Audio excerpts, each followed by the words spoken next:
I went on the Atlantis submarine tour in Cozumel about 2 weeks before the tragic loss of the Titan submarine on the Titanic wreck. I wanted to make a short video of my experience, but before this event I wanted to concentrate more on what I saw, but now I feel I should also talk about the safety issues as well.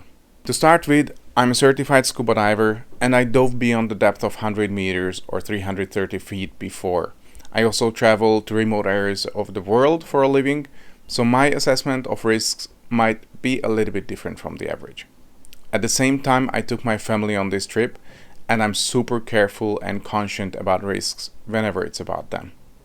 This submarine, or at least the company, this is already the 12th iteration of the submarine itself, operates since 1999 and they do about 3 to 4 dives on average in a day. That means they made close to 25,000 of dives without any accidents up to this date. They're also yearly certified by the American Bureau of Shipping Standards, and the sub have redundancy at every level.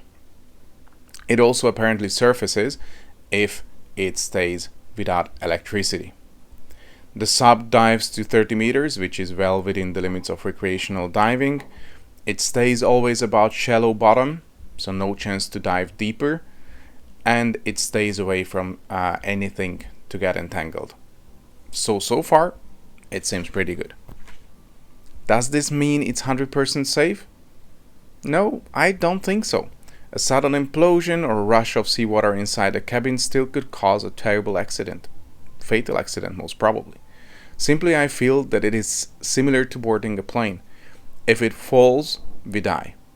But more likely we get into a traffic accident while driving to the airport than actually have an accident on the plane or in this specific submarine itself.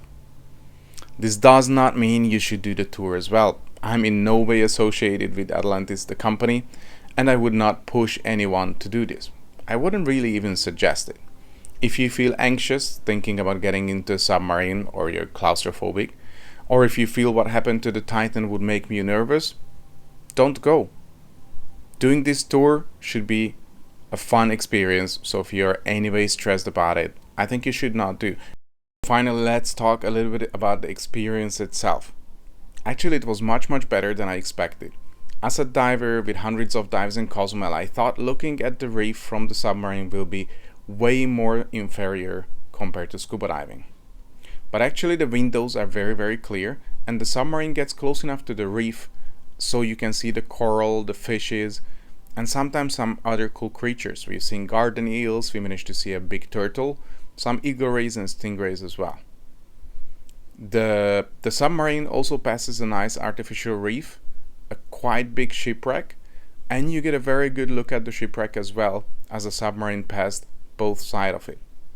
Overall, I think you get to experience the reef at Cozumel from up close.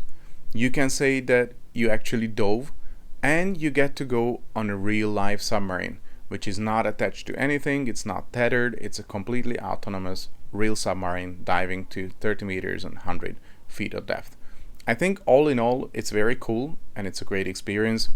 Obviously, if you're calm and happy about it, I think it's worth a shot.